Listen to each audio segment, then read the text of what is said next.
नमस्ते प्रणाम, आप सबका भाई, अब सबका बेटा, हम राकेश।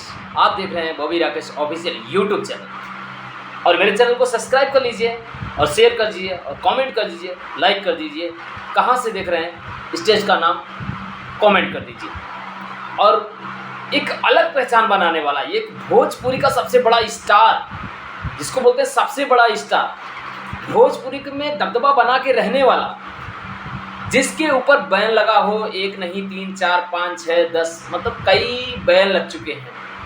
वो इंसान आज एक फिल्म सिटी, एक कंपनी अपने नाम बनाकर दबदबा बना के बैठा हुआ है।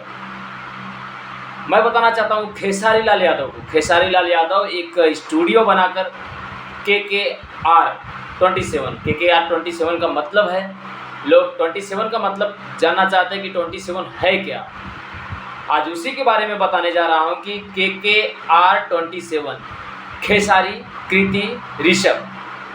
खेसारी लाल यादव उनका नाम ही आप लोग जानते हैं, कृति उनकी बेटी का नाम है, आप जानते हैं, और ऋषभ उनके बच्चे का नाम है, वो भी जानते हैं। अब रह गई बात 27 का मतलब ये है कि खेसारी लाल यादव का जो जन्मदिन बेटी का है या बेटे का है वो 27 है, इसलिए वो डालते हैं KKR 27 रिकॉर्डिंग लाइन। आज मैं बताना चाहता हूँ कि बहुत ही बढ़िया, आज कितना उनके ऊपर बैन लगने के बाद कि गाना ना गा सकें, फिल्म ना कर सकें, ये ना कर सकें, वो ना कर सकें, इतना बैन लगने के बाद इंसान फिर भी आज एक कंपनी खड़ा कर दिया है करोड़ों का। अब बता नहीं सकते कि कितने करोड़ का है, ये तो बता नहीं सकते, लेकिन कितने करोड़ों का कंपनी उन्होंने खड़ा कर दिया है खेसारी लाल यादव ने। आज भोजपुरी के लिए एक बड़ा अच्छा दिन है, बड़ा अच्छा समय है। 2-3 दिन पहले हुआ है, लेकिन भोजपुरी का एक अलग पहचान बना दिया है खेसारी लाल यादव ने।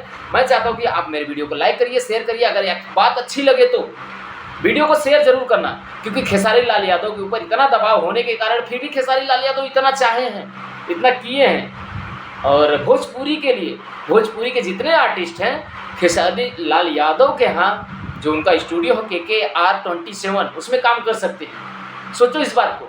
लेकिन कहीं ना कहीं उस लायक रहेगा तो आदमी तो काम कर सकता है। होता है हमारे यहाँ यूपी, बिहार, झारखंड से कहीं से भी होता है। उस लायक नहीं रहेंगे, लेकिन खेसारी लाल यादव के पास जाएंगे तो काम कैसे मिल सकता है? नहीं मिल सकता है। लेकिन बट खेसारी लाल यादव ने जो किया है, आज करोड़ों का जो स्टूडियो बना है, करोड़ों का जो खर्चे हुए हैं, आज ये भोजपुरी के लिए हुआ है। जो लोग कहते हैं भोजपुरी में आप कमा रहे हो, भोजपुरी से ले रहे हो, तो क्या किए हो भोजपुरी के लिए? लेकिन आज भोजपुरी के लिए खेसारी लाल यादव ने दिखा दिया कि भोजपुरी लेके हम क्या किए हैं। मैं चाहता हूं कि मेरा YouTube चैनल सब्सक्राइब करिए, शेयर करिए, कमेंट करिए, और फिर से मिलते हैं मैं अगले वीडियो में।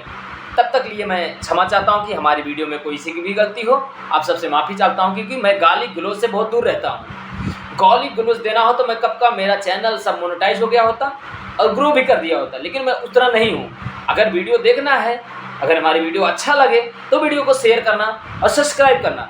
और मैं बताना चाहता हूँ भोजपुरी को आगे बढ़ाने वाला खेसारी लाल यादव आप सबके दिल पे राज कर रहा है। इतने दबाव होने का thank you, love you so much.